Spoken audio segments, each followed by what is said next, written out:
très bien. C'est parfait. Je coupe mon micro pour éviter les interférences et puis je vous retrouve d'ici une dizaine de minutes.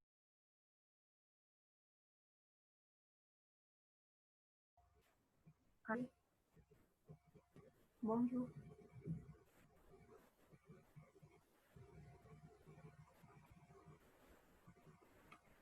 S'il vous plaît, madame, activez votre micro. Votre micro n'est pas activé. Voilà, je vous entends, mais très très loin. Attends, je vais rentrer mon téléphone.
Bonjour, comme ça tu m'entends? Oui, beaucoup mieux. Merci. Donc, bienvenue, madame. Donc, en attendant qu'elle arrive des participants, parce que l'heure à 14 heures, tu me comprends? Oui. Hey, donc, 5 minutes et on va commencer. D'accord, très bien. J'attendrai votre. Merci.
Donc, on peut commencer. Bonjour à tous et à tous. Bienvenue dans notre sixième session de la série VET en ligne animée par Dr. Dorso Laetitia. Bienvenue, Madame Laetitia. Merci d'avoir accepté notre invitation. Donc, à vous la parole. Bonjour, tout d'abord, j'aimerais remercier vraiment tous ceux qui ont concouru à ce que cette visio se passe. Donc, merci beaucoup pour l'invitation. Je me estime très honorée de faire cette présentation devant vous aujourd'hui. Donc, cette présentation va parler globalement des affections du bovin adulte. On va voir les affections organe par organe, plutôt système par système, afin d'essayer de cibler un peu plus mon propos.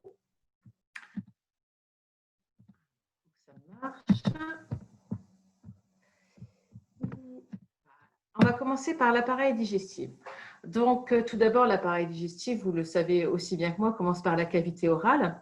Donc, vous pouvez voir certaines affections qui touchent particulièrement la cavité orale. Là, on va parler d'actinomycose, d'actinobacillose pour essayer de faire un peu la différence entre les deux. Parfois, ce n'est pas évident. Donc, en fait, ce sont des atteintes toutes deux de la cavité buccale. Une qui est plutôt orientée vers une atteinte osseuse, c'est l'actinomycose, contrairement à l'actinobacillose, qui touche plutôt la langue de l'animal. Donc, ces deux affections se caractérisent par une inflammation qui est pyogranulomateuse, donc qui est à base de macrophages et de granulocytes neutrophiles, et qui ont comme pour conséquence en fait de durcir vraiment beaucoup les tissus. C'est pour ça qu'on parle souvent pour l'actinobacillose de langue de bois, c'est-à-dire que la langue est vraiment dure comme du bois à cause de la fibrose. Pour ce qui est de l'actinomycose, vous pouvez voir sur la photo qui est à gauche une ostéoprolifération monumentale de la mâchoire inférieure qui est liée à cette affection. En dessous, je vous ai mis juste par curiosité une photo histologique de ces deux affections, actinomycose ou actinobacillose, qui en fait se présentent exactement sous la même forme, c'est-à-dire que vous allez avoir, comme je vous l'ai dit précédemment, une inflammation pyogranulomateuse avec, comme vous le voyez au centre, une espèce de substance rouge que vous voyez ici très fortement marquée à l'EMANA et qui correspond à ce qu'on appelle en histologie des corps de Splendor au pli. Donc, ces deux affections, que sont l'actinomycose et l'actinobacillose, se caractérisent par les mêmes lésions histologiques. Simplement, l'actinobacillose va toucher les tissus mous, l'actinomycose va toucher plutôt les tissus osseux et les tissus durs. On continue un peu plus loin sur la météorisation. Donc, je vais refaire juste un petit cours de pathogénie.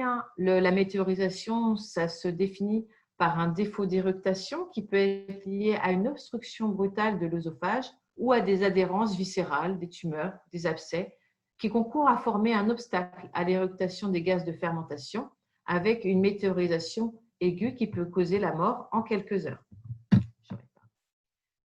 Parce que vous avez une compression du diaphragme et des poumons associée à cette météorisation. Pour ce qui est de la météorisation spumeuse, c'est un peu différent. Il s'agit d'une production excessive de gaz suite à l'ingestion de fourrage très fermentescible. Et là, on a une formation de mousse stable dans le rumen. Et c'est cette mousse qui est à l'origine de l'obstruction du cardia et de l'obstacle à l'éructation des gaz. Et vous avez une mort, là aussi, par asphyxie. Globalement, lorsque vous faites une autopsie d'un animal qui est mort suite à une météorisation, vous avez un rumen qui est plutôt distendu, qui est congestif. Vous avez ce qu'on appelle une ligne de météorisation au niveau de l'œsophage, j'y reviendrai juste après en commentant une photo. Une partie antérieure de la carcasse qui va être congestive, une partie postérieure qui va être pâle. Juste, j'attire votre attention sur le fait que la mousse, ça retombe très très vite. 12 heures après la mort de l'animal, vous n'avez plus de mousse. Donc, ce n'est pas toujours facile de l'observer en autopsie. Donc là, vous voyez bien comment ça se présente une météorisation. D'abord sur un animal vivant, vous voyez une distension très forte du profil abdominal, ici surtout à gauche. Et en autopsie, le contenu ruminal qui sort de cet animal est généralement très liquide et très mousseux. Vous pouvez voir encore sur la photo qui est ici en haut à gauche. Le rumen va gonfler très très fort. Il va causer en fait des déplacements d'organes et des compressions d'organes. Vous pouvez avoir ce qu'on appelle une atrophie hépatique compressive, c'est-à-dire que la dilatation du rumen va être telle qu'il va comprimer le foie. Et vous voyez bien sur la photo qui est à droite, la photo du foie, toute la partie droite du foie est complètement plus petite que la partie gauche. Elle a été vraiment atrophiée à cause de la compression du rumen. Cette compression du rumen occasionne aussi des compressions sur les vaisseaux. C'est pour ça que vous allez avoir tout le sang qui va être chassé crâniaalement à l'animal et il ne va plus y avoir de sang dans la partie caudale. Et c'est ce qu'on voit en fait sur la ligne de météorisation de l'œsophage. Vous voyez ici sur cet œsophage qui est en bas, toute la partie crâniale qui est sur votre gauche, elle est congestive. C'est vraiment là où le sang est parti. Et toute la partie caudale qui est sur votre droite, vous voyez qu'il n'y a plus de sang. Et on a bien une ligne de démarcation très très nette entre les deux. C'est vraiment la lésion clé lors de météorisation. Si vous voulez savoir si un animal est mort de sa météorisation, vous ouvrez l'œsophage, vous observez cette ligne de démarcation. En gros, il n'est même pas besoin d'aller plus loin. Vous avez votre diagnostic. La mort est due à une météorisation. Pendant qu'on est dans le rumen, on va tout de suite traiter aussi l'acidose aiguë. Donc, au niveau pathogénie, l'acidose aiguë est liée à la fermentation rapide des glucides qui va produire une grande quantité d'acides gras volatiles qui vont concourir à la baisse du pH ruminal et à la disparition des grammes moins et des protozoaires.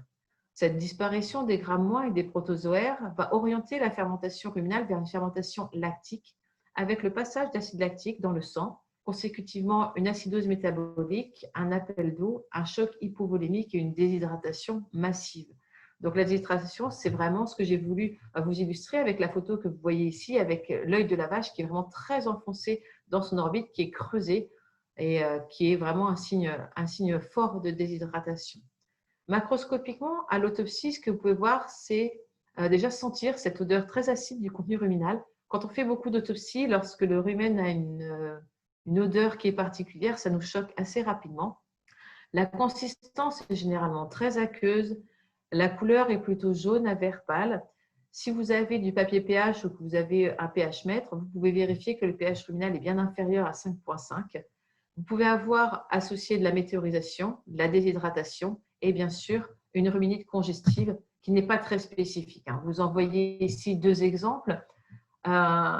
Sur les deux photos, vous voyez que la muqueuse ruminale a desquamé. C'est assez normal pour ceux d'entre vous qui ont l'habitude de faire des autopsies. On va dire que 4 ou 5 heures après la mort de l'animal, cette muqueuse desquame, on va dire naturellement et très très rapidement. Et vous pouvez voir en dessous de cette muqueuse ruminale la sous-muqueuse qui est très rouge, très congestive de façon diffuse. Et ça peut vraiment être un indicateur avec un pH très bas d'une acidose aiguë. Les ruminites, qui ne sont pas dues à l'acidose aiguë, sont souvent des infections secondaires. En gros, vous pouvez avoir une attaque ruminale qui peut être soit une acidose aiguë, soit une acidose chronique qui va donc perturber la barrière d'échange au niveau du rumen et perturber également l'épithélium ruminal. Et vous pouvez avoir des ruminites nécrosantes ou ulcératives qui peuvent être liées majoritairement à Fusobacterium necrophorum ou des ruminites mycosiques dues à certains champignons qui sont présents naturellement dans le rumen mais qui vont pouvoir prendre une importance majeure suite à des lésions ruminales préexistantes. Donc vous voyez sur la photo du milieu, je ne sais pas si je peux avoir un pointeur, je ne sais pas, je ne crois pas. Sur la photo du milieu, vous voyez surtout une muqueuse ruminale qui est très très noire, signe d'une acidose chronique. Et au milieu, vous pouvez voir un magnifique ulcère qui est plutôt rosé avec les bords blancs. Donc c'est un ulcère qui est en cours de cicatrisation. Sur la photo qui est sur la droite, vous pouvez voir une cicatrice d'ulcère assez typique. Vous n'avez plus de muqueuse ruminale, elle est remplacée par du tissu conjonctif sans papille et toujours cette cicatrice en étoile puisqu'elle témoigne d'une rétraction liée à une cicatrisation.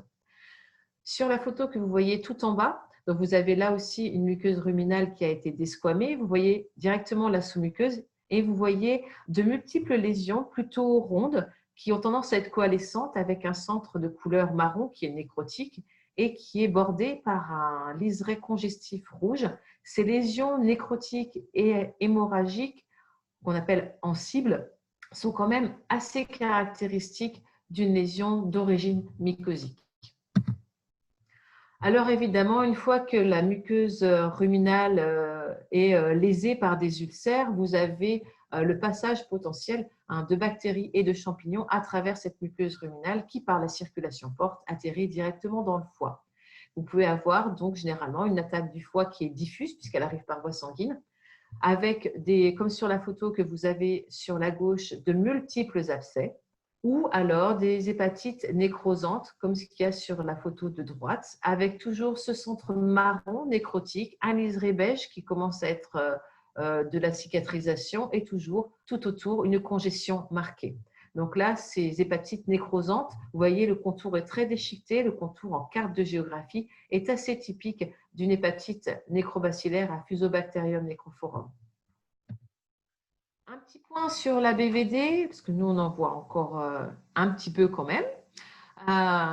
Donc, il y a deux formes, vous savez, celles qui sont liées à des animaux qui vont contracter ce virus-là et qui sont immunocompétents. On verra dans un second temps le cas des IPI, donc des infectés permanents immunotolérants. Donc, chez les immunocompétents, il y a deux formes de la BVD. Les formes peu sévères qui se caractérisent par une maladie aiguë, une morbidité élevée, mais une mortalité faible. Elles sont dues principalement à la souche de type 1 et 2, surtout les souches non cytopathogènes qui sont peu virulentes. Elles se traduisent par une hyperthermie, une diarrhée, des signes respiratoires qui sont non spécifiques et une leucopénie. Il faut faire attention, ces formes peu sévères, certes, ne s'expriment pas cliniquement, par contre peuvent causer une forte immunosuppression qui pourra faire le terrain d'autres bactéries, je pense notamment à des bactéries à tropisme pulmonaire. Pour la forme plus sévère, qui est liée à la souche de type 2 non cytopathogène plutôt virulente, vous avez une maladie aiguë, une morbidité et une mortalité élevée, se traduisant par une hyperthermie persistante, de l'anorexie, de l'abattement, ce n'est pas très spécifique, des signes respiratoires de pneumonie bactérienne ou digestive, ça correspond vraiment à une immunosuppression marquée, et une thrombopénie qui crée des hémorragies. La thrombopénie, je vais vous en parler tout de suite, est liée principalement à l'infection par le virus des mégakaryocytes qui provoque une prolifération diminuée et retardée de ces mégakaryocytes et une nécrose des thrombocytes infectés.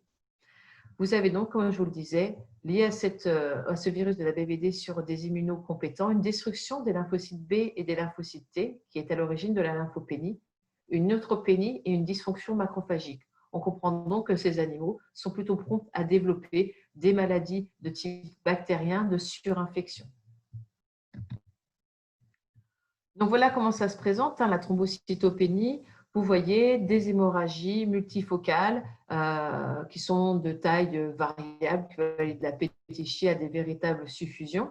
Donc ça, c'est assez typique d'un défaut de la coagulation primaire et d'un déficit en plaquettes, et là qui est dû à une infection des mégakaryocytes par le virus de la BVD. Maintenant, cette maladie des muqueuses, donc, qui est la forme pathogène, on va dire, de la BVD sur des immunotolérants. Donc, c'est une infection persistante des souches non cytopathogènes infectées par une souche cytopathogène. On dit généralement que c'est entre 6 mois et 2 ans. Méfiez-vous, c'est écrit dans la littérature, il y a des exceptions. On peut très bien avoir des maladies des muqueuses sur des animaux qui ont plus de 6 ans. Ça existe, j'en ai vu. Donc, voilà, gardez que c'est généralement sur des animaux jeunes, mais ne faites pas de cette épidémiologie quelque chose qui vous permettrait de faire un diagnostic d'exclusion. La morbidité est faible, la mortalité, par contre, est très élevée. C'est une maladie aiguë qui peut aussi avoir un versant chronique, qui est difficilement détectable, parce que généralement, c'est plutôt une trouvaille, on va dire, de labo, ce n'est pas des lésions très, très spécifiques. Donc, en clinique, vous avez une diarrhée qui est sévère, souvent hémorragique, avec une déshydratation qui est très marquée. Et macroscopiquement, vous verrez des érosions, des ulcérations au niveau notamment de la muqueuse digestive, mais pas que. Puisque la pathogénie majoritaire, c'est la nécrose des épithéliums pavimenteux. C'est un virus qui est cytolytique, qui forme des vésicules qui se terminent en érosion et en ulcère. Donc, vous pouvez les trouver bien sûr au niveau de la muqueuse digestive, donc au niveau de la bouche, de l'œsophage, des piliers du rumen, de la caillette, mais également au niveau du muscle, et vous pouvez avoir aussi des lésions interdigitées. Ce qui fait que vraiment le diagnostic différentiel au niveau de cette maladie des muqueuses, c'est l'IBR, la fièvre catarrhale maligne. Et après, il y a d'autres diagnostics différentiels, mais c'est le principal. Le problème, c'est que les lésions cutanées peuvent aussi vous orienter vers un diagnostic différentiel de fièvre afteuse et éventuellement de peste bovine, de fièvre catarrhale ovine. Donc, c'est toujours un petit peu difficile puisqu'on tombe sur des maladies réglementaires en diagnostic différentiel, donc il faut savoir essayer de faire la part des choses. Vous n'aurez pas de lésions digestives ulcératives avec une fièvre afteuse, par exemple. Donc voilà à quoi ça ressemble. Sur la photo que vous avez à gauche, vous avez de magnifiques ulcères interdigités. Sur la photo du milieu, vous voyez des ulcères au niveau des gencives, plutôt linéaires, en coup d'ongle, que vous pouvez retrouver aussi au niveau de la langue ou du palais. Vous pouvez également retrouver ces lésions d'ulcères au niveau de l'œsophage, au niveau des piliers du rumen et également au niveau du feuillet, comme sur la photo que vous avez tout en bas.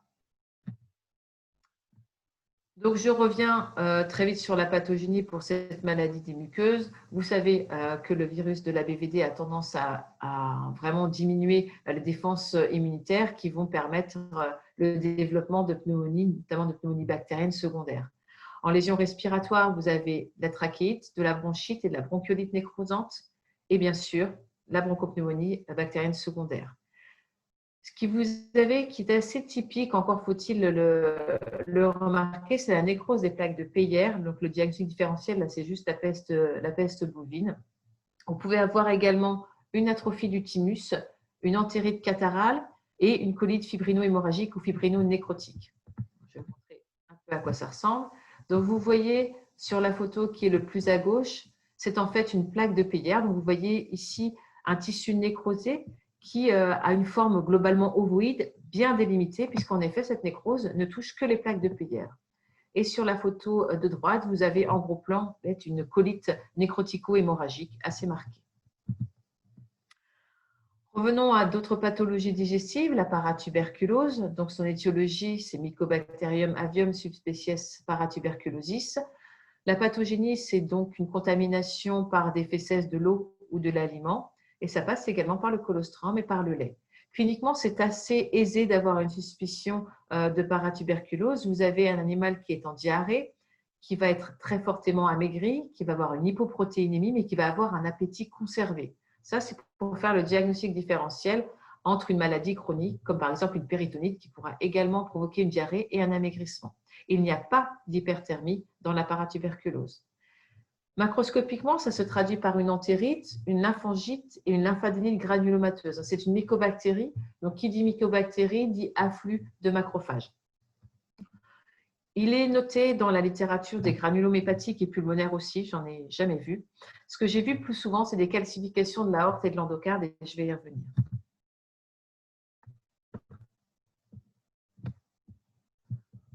Hop, je sais pas s'il y a des...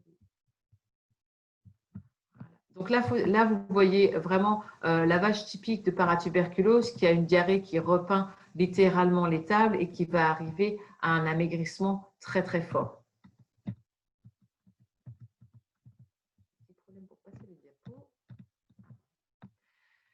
Donc, comme je vous disais, la paratuberculose, c'est une inflammation majoritairement macrophagique qui va épaissir votre intestin.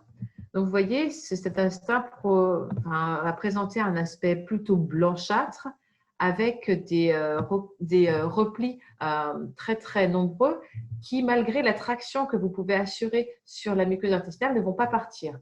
On dit que on appelle ça la maladie des boyaux blancs, d'une part parce que, en effet, les intestins sont beaucoup plus blanchâtres, mais également parce que vous avez qui confère un aspect encéphaloïde, donc comme un encéphale avec des circonvolutions à cette muqueuse intestinale. Et ça, c'est assez typique. Alors, je vois juste les messages qui passent. À gauche, en bas, vous trouverez une petite flèche à côté de paramètres audio. Les messages sont pour les gens qui n'ont pas activé le son. D'accord, très bien. Donc, je vais pouvoir continuer. Donc, vous voyez sur la photo qui est en bas sur votre gauche, cet aspect, c'est le plus terrible que j'ai eu avec un épaississement de quasiment 1 cm de la muqueuse par un infiltrat macrophagique. En ce qui concerne la photo que vous avez en bas sur votre droite, ce que vous pouvez voir, c'est surtout la proéminence des vaisseaux lymphatiques que vous pouvez suivre, qui font vraiment des traînées blanches et sont très épaissis. Pourquoi? Parce que la paratuberculose fait une entérite granulomateuse, mais fait également une lymphangite granulomateuse. Donc, les vaisseaux lymphatiques sont aussi infiltrés par des macrophages et vous pouvez également avoir une lymphadénite, c'est-à-dire l'infiltration par des macrophages des nœuds lymphatiques mésentériques. Donc, le diagnostic macroscopique est assez aisé, surtout lorsque vous avez un animal qui présente un état d'amaigrissement très, très fort.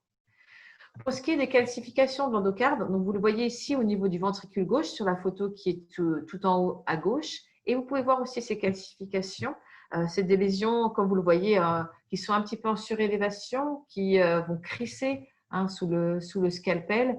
Vous en voyez un exemple à la base ici de l'aorte sur la photo qui est en bas à droite. Donc, pourquoi la paratuberculose fait ces calcifications endocardiques?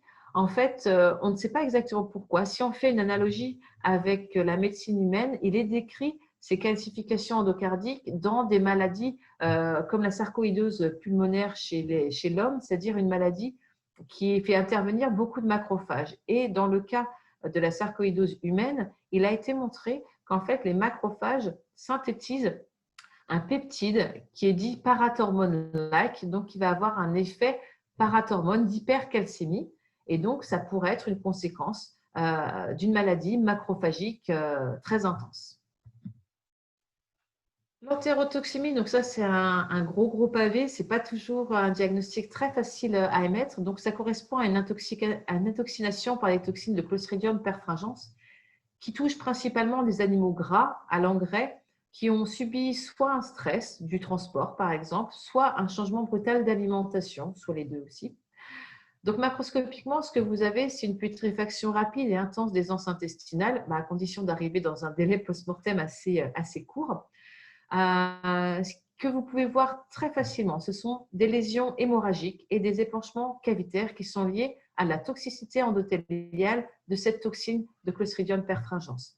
Ça se traduit en fait par des épanchements abdominaux séro-hémorragiques, séro-fibrineux, une jéjuno-iléite congestive avec un contenu séro-hémorragique, une lymphadénite mésentérique congestivo-hémorragique parfois, et des suffusions et des pétéchies épicardiques. Ça, c'est assez classique.